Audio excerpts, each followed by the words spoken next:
Hey, how's it going? I'm Brendan Lawson, and I'm a baseball player for the University of Florida Gators. Yes, he is. Let's hit. Appreciate you, bro.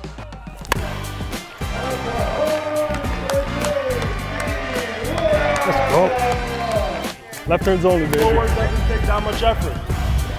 All right? Walk us through your approach, your leadoff, and the best advice in sealing bags. How did you stand out on the field to get, scouts, college coaches, whatever the case may be? What was your thing? Let's get it. So just to start, we were talking about just before drill you like to do off the tee. So just break it down for us. Show us what it is. So I always like to start, with the top hand drill. Yeah. I feel like it's a good base for my swing, Yeah. and when I really iron that out at the start, it puts me in a good position to kind of go through a progression. Nice. As long as I'm hitting like low line drives. Yeah. Through that way, it really just makes everything kind of go smoother through. Wow, nice. So I'll start just, I always like to place it on the outside, outside half, and then just, again, try and work hitting low line drives to the left side. And while I'm doing this also, something I've kind of incorporated recently is like doing a step back, just to make sure I'm staying in my legs. Yeah. Sometimes when I'm doing this, I can get a little mindless and then just get super handsy. Yeah. So as long as I'm still like engaging my legs, and just trying to find a little rhythm. I've never done this before, helps so out, yeah. This is new to me too. Good swing.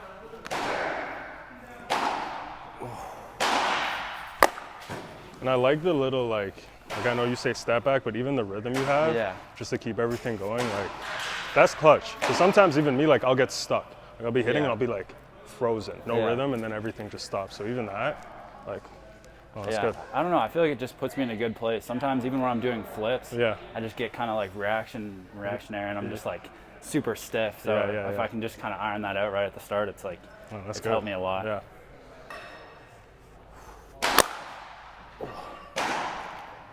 Let's do one more.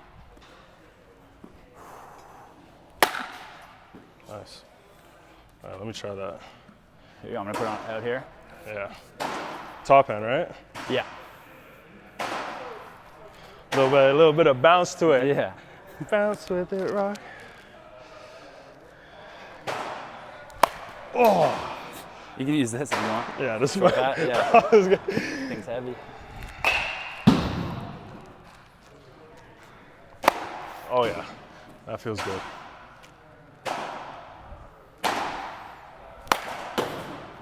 There you go. Yeah, no, that feels good.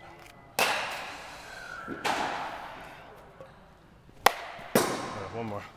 So even with your pace, are you like boom, boom, boom, or just? We're just trying to feel it side to side, but like stay on the balls of my feet. Okay. I find like I'll get kind of clunky if I'm like staying in my heels, like, Oh, there it one is. more. Yeah, no, that felt good. I might have to incorporate this into the mix. Yeah, perfect. All right, let's get into front toss. We're gonna go front toss. I have a buddy, or a teammate and friend. Yeah. And he would do this. Like I would see him do it. He would go like off we had an iron mic, and he would go off it, and you just see him like this. Like he would do it even more exaggerated. With one hand? With one hand, yeah. And he would just go like, but he would do these big strides. Yeah. Just to get in his legs. Just to like tone off legs. Yeah. That's crazy. People forget how important that is. Like, because when I teach the younger kids, everything's like really rotational. Yeah. Like up top. But I try to say like, the step back drill, like step back, get into your legs. But I've never actually seen someone do it off the iron mic. Yeah. That's insane. Holy smokes. He would also he would just go and hit normally, and he'd try and hit a ball straight sideways to see how deep he could catch it. Like straight. So if the iron mic's there, Yeah. and I tried doing this a couple times, it's so much harder than you think. He would go step back, and he'd hit one at you, and then he'd move 5-10 feet up, closer, go step back, hit it that way, all up until he was seriously 10 feet from the iron mic, and he's just like this. And then just hitting balls Try to sideways. hit it sideways. Yeah. I mean, that's to the extreme, but I could see where you're thinking if I'm doing that, I'm thinking don't get too far on my front side, because then I'll lose my back hip, and then I'm cutting the distance down. Yeah. And if I stay on this backside and I turn behind the ball, I still have some power back here.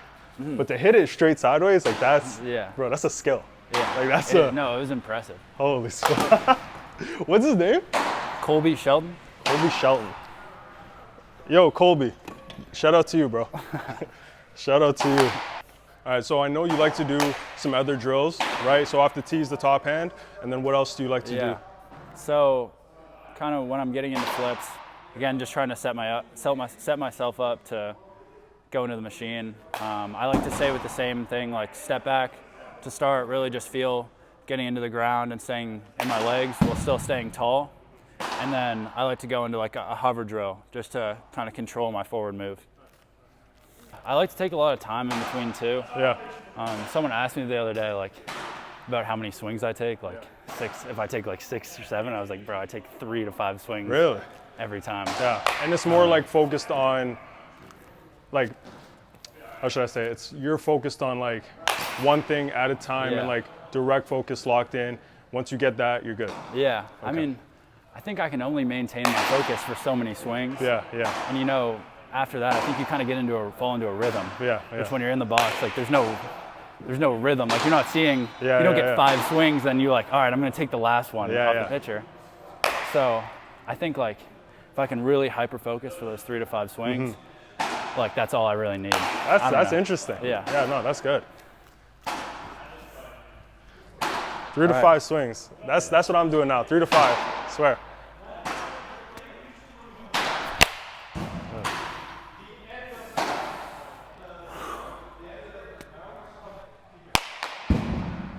Hey, and it's like really controlled. Like everything you do is just like breathe and go. Is that like to reset your mind, or like what is it? Like what are you thinking? Like are you resetting it? Are you resetting your body? Like what are you? I don't know. I think like every swing's a new one. Yeah, okay. And it's just like, just trying to keep my pulse low in here and just stay like as smooth and controlled as possible. Because like, you can get sped up in here so quick. Yeah, like, no, that's true. Reset, I don't know.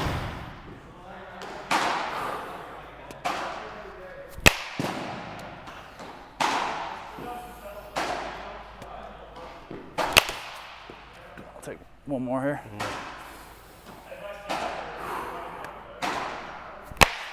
Nice swing. Are you on YouTube too? Yeah, I did one with Sambat. Sambat sent me some bats, so I did one with them. Yeah, well, that one was good. That's fire. So shout out Sambat.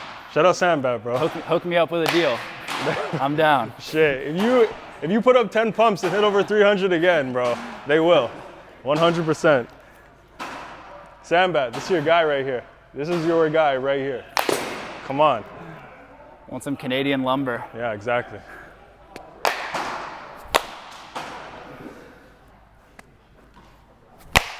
Nice. Good? Yeah, I'm good right there. I'm gonna try hitting like that. Yeah? Like just easy. You know, because sometimes I get in here and I'm like, boom, boom, boom. But like every swing just, every swing with a purpose.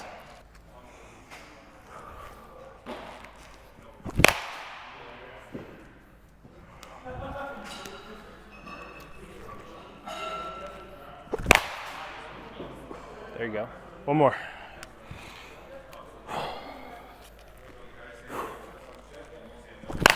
Oh! Hey! Nice. Damn, I feel good. That's good, that's good. So, like for you, right? I think I've known you since you've been like what? 15? 15? Yeah, 15, 14 right. maybe. Played with high school guys your whole thing, whole career. And then you get to the SEC, right? How were you able to handle that transition from high school to the SEC? Yeah, I'd say like just acting like nothing changed. Like just, you know, it's still the same game. Yeah. Obviously it speeds up a bit, but I think if, you know, have that like inner confidence in yourself and, you know, have that confidence built through your work and your preparation, I think it just makes the game slow down. Yeah. Like, cause obviously coming from playing high school here to going to the SEC, it's like, it is a bit of a jump, but it really is the same game. And if you can just slow it down for yourself, I think it helps so much. Oh, that's good. I could tell, even by the way you're like taking your reps, everything is like controlled. controlled. So now when you have, whatever, 20,000 people screaming at you, right? Coaches going back and forth, players going back and forth. If you can just control that, like your breathing and what's going on around you, whatever, it makes the game so much easier. No, that's good, man. That's good. There's one other drill. I saw guys doing it here. Which one? Like the kind of leg kick hover. Okay. I like this one as well. It's just like, I guess more exaggerated. Yeah. Of the kind of slow hover. Yeah. Fine, Do it. If I can maintain my balance and posture through this, like, I feel like I'm putting myself in such a good position. Good. So. Yeah, let's see it.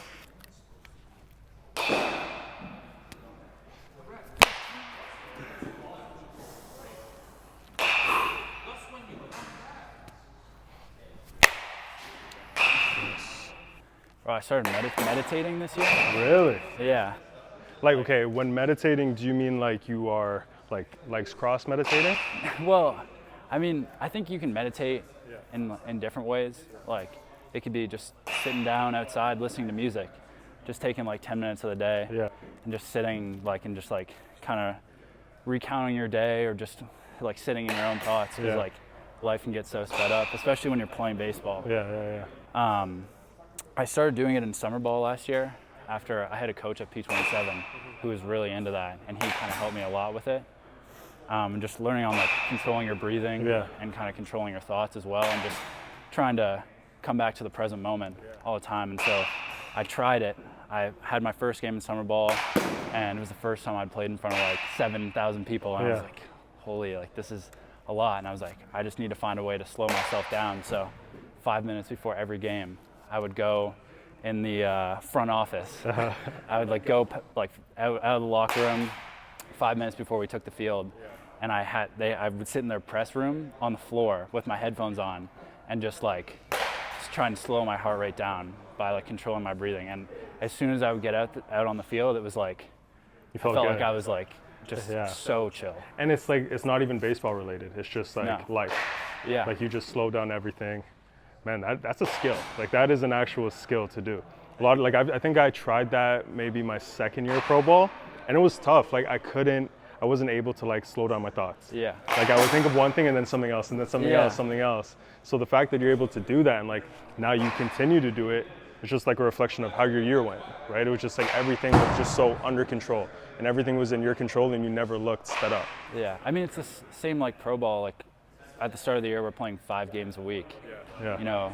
You go 0 for in a couple games. Yeah. You can get to 0 for 20 like that, right? You're holy, what happened? I'm 0 for 20. And if you can just put everything in the past and kind of just reset in that 5 minutes, which I try to do, it actually was so helpful for me. And I found I was having way less stretches of games. I go 0 for 3. Yeah. And then I'd get a knock the next game. And then, maybe you go have another 0 for day, but I felt like I was never having an extended period of 0 for 20s or whatever. Yeah, and that stuff happens too, but just if I could put my mind in the right spot to play, then I didn't really, there was no excuse really. It was just I had a tough game, and I could just come back and the next day center myself. It's brand new. Yeah. That's you never get too high or low. Everything is always just right in the middle for you. Yeah. So you just show up, do what you got to do. If it's not a good day, oh well, tomorrow will be better. Yeah. Kind of thing. Yeah, and sometimes I would if I had a bad game, obviously I'm not a mental wall. Those thoughts can still creep in. Yeah. And I would just take 10 minutes instead of scrolling on my phone before I went to bed. Just throw my headphones in and just and it also helped me sleep a lot. Just slowing my mind down and stuff, and then felt like I was way more rested and stuff. I gotta try that. Yeah, it's awesome. Okay. What kind of music? Any music? I really like old music, like Pink Floyd. Oh, okay. Or honestly, I just found a meditation playlist online. And you just use that? Yeah. Okay. I would just do that. But something where there's not a lot of lyrics. Yeah, just melody, peaceful kind of thing. Yeah, and I would just keep trying to direct my mind back in, because you get pulled away by all these thoughts. Yeah. I had a bad day, or I had a great day. Yeah. And you're all right, that's over with, and you just keep trying to pull yourself back to the present thought. Damn, that's amazing, bro. Yeah, that's good. I had no clue you did that. That's really good.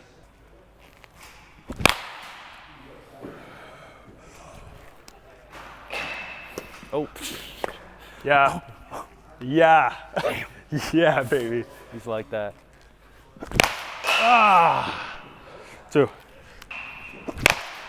Oh, nice. Whew. Good catch, Kale. Good catch. So when I was playing, it was like a lot of kids when they went to college. It was, I play this position, and this is the position I'm going to play forever. Yeah. And then when I got to pro ball, it was like, oh, we drafted you to play second, but you're actually going to go to the outfield. Yeah. Right? You get to Florida, and it's like, I play shortstop. But they're like, no, you're going to play first base, right? Yeah. How were you able to just make that transition so easily, kind of without any problems? Yeah. I think going in, I mean, I knew there was obviously returning players. Yeah. And I really just was like, this year, and every year, I'm going to try and help the team in any way I can. Whether that's pinch hitting, like just trying to like inflict my will on the game and the team somehow. Like ultimate team player. Yeah. Yeah. And so when they told me I was going to play first base, it's like, awesome. Like I'm a freshman, I get to start every day. Yeah. Like this is awesome. Yeah. And I think the adjustment was pretty easy because like playing short, I think you're tough. One of the more athletic guys on the field at all times. So I think it was pretty easy just to adjust. Yeah. But it took a little bit of time just because I'd never played at all. Yeah. Just to get the footwork around the bag. But really just having like the foundation of the footwork from shortstop, I felt like I could play kind of anywhere. So it was more you were just like, you know what? I'm a freshman. I know I'm a freshman, right? I'm not here to be like, well, I only play shortstop. Like this guy's been here for 3 years. He's gonna play shortstop, right? Yeah. It's like, yo, if you want me to play first, I'll play first, and I just want to help the team win. Yeah. And whatever happens there happens. Yeah. Right? No, that's a good attitude, man. Exactly. Kids need that. Kids need that, and I'm happy that you said that, especially going to Florida. Like, you know, don't just go into a school expecting that you're gonna start and you're gonna play that position every single day. Like, if the coach wants you to play outfield, go play outfield. Right? The more positions you know how to play, when you get to pro ball, it's gonna be like, hey, I could play positions, and now I could stay in the lineup and hit every game. And then when you're in your third year or second year, you play shortstop. And you're chilling. Good, man. Good. Exactly. Thank you. Let's go machine. Let's do it. Damn.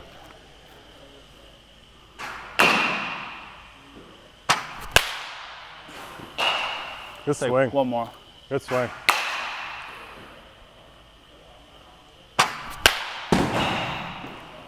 Oh my gosh, that was only 89. Nah, these balls are soft. These balls are soft. So, all SEC freshman team, congratulations. Thank you. What was your day-to-day baseball routine that helped you accomplish that? I'd say it definitely started with sleep. Yeah. Making sure I was getting 8 hours the night before. Okay. To feel my best. Yeah. Found with like the long season, like maybe you can get away with it at the start, but then when you're game 62 and you're like body's hurting a little bit. Your body's hurting, like I think the sleep is so important. Yeah. And it's neglected by so many high school kids. Like I neglected it so much in high school, and now like I've really started to see the importance in it.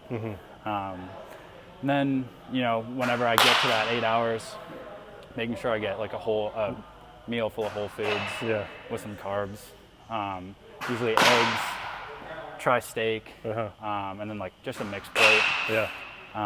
And then after that, you know, I'd go to the field, make sure I'm there to get all my early swings in before we kind of get into on-field BP. Yeah. Have a pregame meal, and again, just try and, you know, load on the carbs.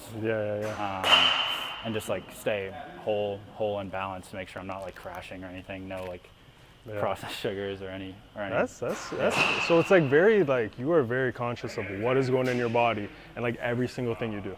Yeah. I mean, you know, obviously you to the best of your ability. To the best of your ability. No. I mean, obviously, like, you know, after a game or something, like it's cool to go get like a burger. No, for sure. But like, if I'm, you know, trying to perform like on that day, at least I'm trying to be kind of hyper focused to play the best I can. Then after that, you know, go out, knock out my fielding work. Hit BP, and then we get like an hour and a half to just kind of chill. I'd always take a shower. Go call my parents, Make sure you call your parents. Make sure you call your parents. Especially when you're away. Yes. They miss you. Chase, call your mom. Call Yeah. He doesn't call his mom. Yeah. I'd call my parents and then I'd meditate for like 5-10 minutes in a hallway in between the coach's locker room and like one of the entrances. So I'd always have people walking in and I'd just be laying like on the ground looking up. They'd be like, what are you doing? What are you doing? Yeah. Getting locked in. Gotta do what you gotta do, bro. Yeah. But yeah, and then that's kind of it. So you built the routine of just every day, do it again, do it again, do it again. That's good. Were there any times in that like where even if you were struggling, you felt like stick with it? Like stick with it and then, good things will still happen? Yeah. I mean, as long as I was feeling good and prepared, ready to go every day, that was really the best I could ask for at that point. Like if I was putting myself in a position to succeed, I'm gonna go 0 for some days. Hitting's hard. No, it is. I was like, I kind of felt if I didn't, get enough sleep or feel my body properly or get my meditation in or even call my parents, like I just wasn't putting myself in the best opportunity to succeed. And then when I would have a bad day, I'd be like, well, like I didn't put myself in the best position here. So that is true. Yeah. That's crazy, man. You're a super, bro. I did not know you were this aware of like what's going on. But no, that's good. And it makes sense, again, seeing the year you had, the work behind the scenes that you put in, right? People don't see that. They just think, okay, show up to the field, practice at 1, show up at 12:59, practice, go home, do whatever you want to do. But the process behind it to get the results that you got, it's like taking care of your body, getting the sleep, making sure you get the early work. Then you go on field and it's just a byproduct of everything you did before that. Then you go home and do it again the next day. Yeah. Thank Good, you. man. I appreciate it. Yeah. Oh, I gotta break that record. I might have to pick up my leg. Benji, do it. He said he's gonna break it. Yeah, he has one more round to do it. What'd you get? Like 91, I think. 91. Bro, I took 5 swings. He did. So you hit 91? I think so. Yeah. I'm gonna hit 100. 100. That was not 89, bro. What? That was not 89. Damn. It's Benji. Benji's cheating. He's using a bomb bat. Last one.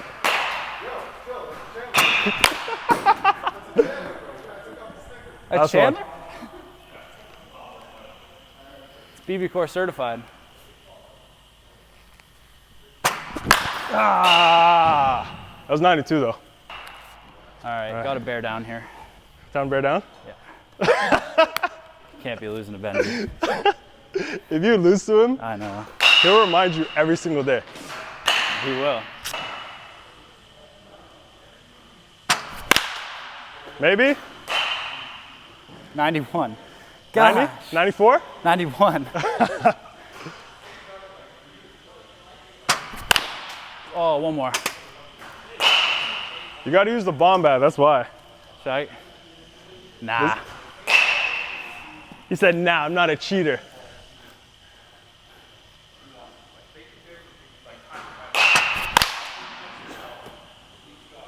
One last one. He said, I'm close. He said, I'm close. Come on.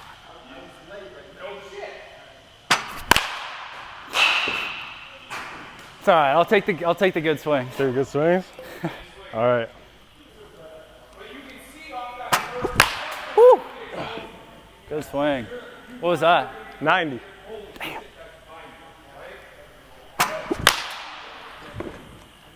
Homer. That was only 85, bro. I guess I'm just not strong enough. Me neither. Benji got me by 7 miles. Benji's the strongest high school athlete in all of Canada. That's the word. That's true. That's the word. I'll give him that. Yeah. So, Florida, what is your advice to any high school player trying to play D1 baseball? Yeah. I'd say, there's a couple things. I'd say first, you have to be physically ready. Yeah. Not only to if you want to be a freshman, obviously you have to be somewhat physical and be strong and be prepared to, go into 5 lifts a week. Yeah. And There's some big dudes. I know. There's some strong guys. So you know you gotta be able to keep up physically, and also if you're not, then you're probably not going to make it the whole year. Yeah. If you're not, staying in the gym during the season. And, secondly, I'd just say, just trying to be your own player. Yeah. Like, everyone can look online and see perfect game, 13-year-olds throwing 95, not everyone's the same kind of player. And I think if you really want to have success, you need to play to your own game and not, if you're not a power guy, don't be a power guy. Try and hit home runs. Yeah. Just do what, you're good at and still work on power and getting stronger, but if you're not playing your game, then you're not playing the best that you can be. And you won't be playing, basically. Yeah, no, that's how it goes. No, it's true. Even when I got to pro ball, it was like you see guys that throw, 100. You see, players BP and you're going backside, whatever, off the hitter's eye. And it's almost like you want to do the same thing, but at the same time, you got to remember what got me here. I'm a high school player. What got me to Florida, right? I'm at Florida. What got me to Florida will get me to pro ball, right? You'll get stronger. You're in the gym 5 days a week. It's going to happen. But as long as you keep those roots and then build on everything else, you'll be all right, man. Yeah. Can I ask you a question? Yeah. From what you've heard, from guys coming back from college, because you signed out of high school, right? Yeah. How is it different? Like college and pro ball? College and pro ball. I mean, the real answer is, it was different when I was playing. There was no NIL, right? Pro ball, you're an investment. College, the best player plays, right? It's not always that you get to pro ball and you're a better player that you play. Sometimes a guy just is liked more, has more money, stands for more, whatever the case may be, and he's going to get more opportunity, right? That's just the business side of it. Also in pro ball, you have less of an opportunity, right? And what I try to tell kids is everyone gets an opportunity, right? But your opportunity might be 100 at-bats. My opportunity might be 15 at-bats. What I do in those 15 at-bats is going to determine if I get another 15. What you do in the 100 is going to determine if you get another 100. But you have a bigger size to fail. I have a smaller size, right? So back to kind of the whole theme of this is when you do your work, when you are working, make sure you work with a purpose so that you are able to succeed in your limited opportunity or in your big opportunity, right? Because everyone gets one, but it's not all the same size. So I hope people listen to when I talk to them. I've been there, bro. No, so. That's awesome. That's great. Man. Yeah, I appreciate you, bro. I appreciate it. Yeah, of Thank course. Thank you. Thanks for having me. Of course.